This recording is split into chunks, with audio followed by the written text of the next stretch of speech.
کبھی کہتے ہیں کچھ کر دیے جائے. مولانا صاحب ان کا ایک موقف یہ بھی ہے کہ سائنس سے ان لوگوں کو کیا اعتراض ہے؟ وقت بدلنے کے ساتھ ساتھ ہمیں اپنے پہناوے، روایت، اصول زندگی تبدیل کرنا پڑتے ہیں. وہ کہتے ہیں کہ اگر انہیں یہ سائنس سے انکاری ہیں تو پھر جو چشمہ لگاتے ہیں وہ بھی اتار پھینکیں، جس دوربین سے مشاہدہ کیا جاتا ہے اسے بھی ہٹا دیں، صرف آنکھوں سے مشاہدہ کریں.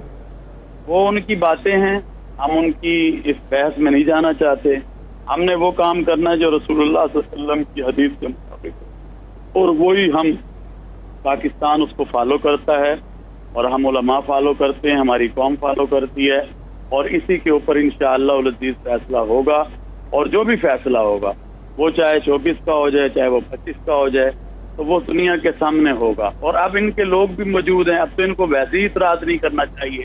تو میں اس لیے یہ گزارش کرنا چاہوں گا آپ کی 92 کی وساطت سے، انشاءاللہ جو فیصلہ رویت حلال کمیٹی کرے گی عوام اس کا انتظار کرے. انشاءاللہ وہ فیصلہ کرے گی جو آپ صلی اللہ علیہ وسلم کی شریعت کے مطابق ہوگا. جی صحیح. مولانا صاحب ساتھ ہی رہے گا.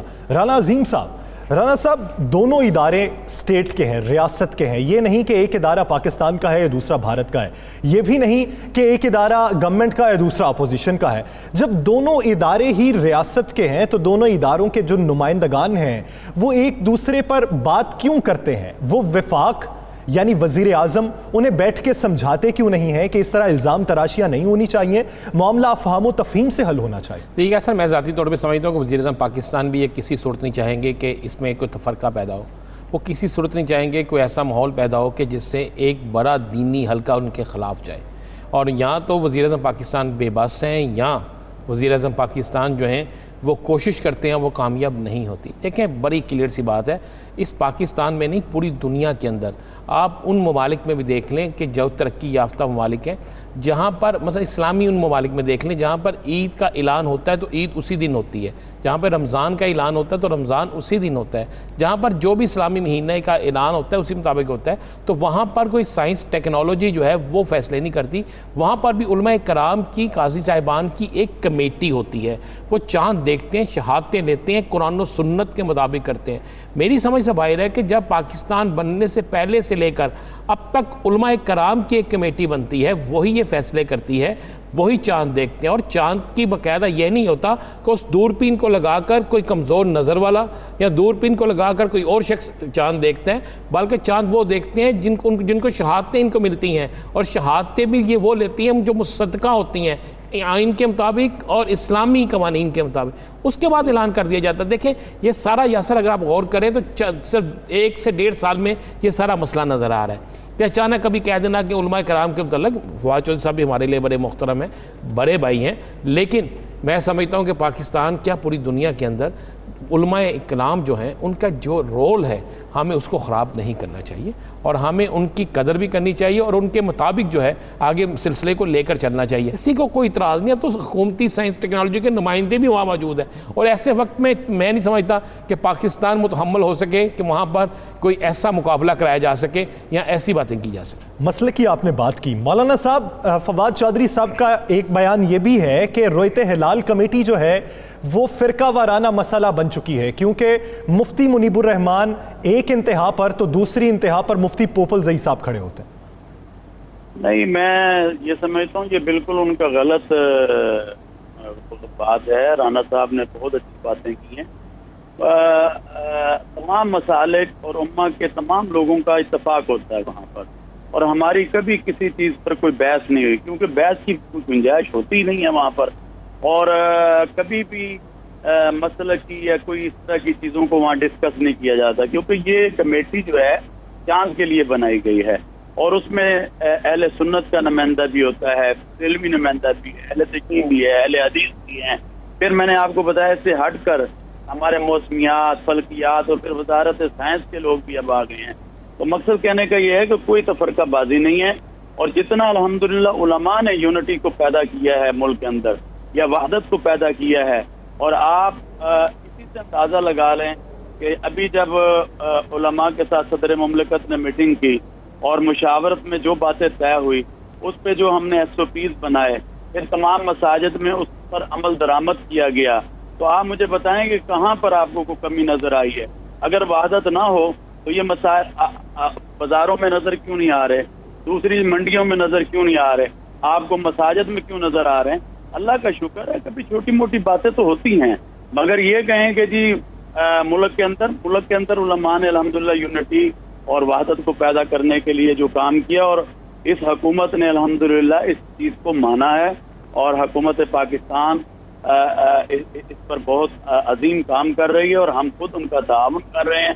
اسی طرح ہمارے جنرل صاحب جو ہیں جنرل قمر جاوید باجوہ صاحب, انہوں نے کئی میٹنگیں علماء کے ساتھ کی ہیں. تو میں سمجھتا ہوں کہ ایک یونٹی کی فضا ہے, ایک وحدت کی فضا ہے, اس کو نہ خراب کیا جائے. ان کو یہ چاہیے کہ یہ اپنا کام کریں.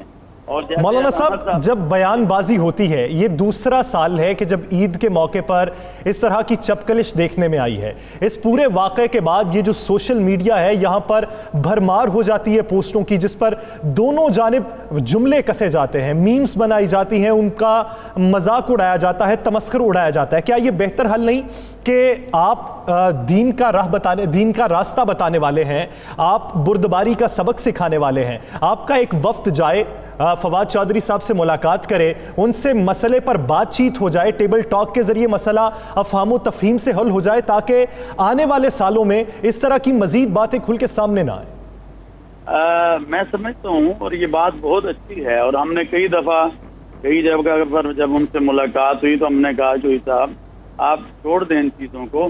مگر چوہی صاحب کی میرا خیال ہے کوئی وہ عادت سی بن گئی ہے, پتہ نہیں ان کی ریٹنگ اس سے بڑھتی ہے یا کیا مسائل ہیں یا کیا چیز ہے, وہ کوئی نہ کوئی ایسی چیزیں چھوڑتے رہتے ہیں. تو ان سے ہم تو وزیر اعظم پاکستان جناب عمران خان, جو اس وقت اتنی زبردست قیادت ملک کو ملی ہے اور وہ ایک اچھے طریقے کے ساتھ لے کر جا رہے ہیں, ان سے ہم اپیل کریں گے کہ آپ ذرا چوہی صاحب کو سمجھائیں کہ وہ ان معاملات میں زیادہ دخل اندازی نہ کریں. پھر جب وہ کریں گے تو ظاہر بات ہے کہ یہ علماء کے بھی فالورز ہیں, علماء کو بھی لوگ ماننے والے ہیں, تو ظاہر بات ہے پھر وہ لوگ بھی آپ جیسے کہہ رہے ہیں کہ سوشل میڈیا پر آ جاتے ہیں, بات چیت شروع ہو جاتی ہے. تو ایسی اس طرح کی یہ چیزوں کی کیفیتوں کو پیدا نہ کریں. ہمارا ملک اس چیز کا بالکل متحمل نہیں ہے, ہمیں ملک کو آگے لے کے جانا ہے. آج کرونا وائرس سے اس پاکستان کو بچانا ہے, عوام کو بچانا ہے, نیشن کو بچانا ہے. مل کر آ کر اس پر ہم کام کریں. یعنی ایک جانب دنیا کا ادارہ ہے جو اصول سکھاتا ہے, دنیا میں آنے والے جو چینجز کے بارے میں بتاتا ہے, تو دوسرا ادارہ دین کا ہے. تو دین و دنیا کو الگ نہیں کیا جا سکتا, ان کو ساتھ لے کر چلنا پڑتا ہے. تو یہ معاملہ آنے والے دنوں میں افہام و تفہیم سے ہی حل ہو تو یہ ملک و قوم کے لیے بہتر ہو سکتا ہے. بہت شکریہ مولانا عبدالخبیر آزاد صاحب اس حوالے سے اپنا وقت دینے کے لیے.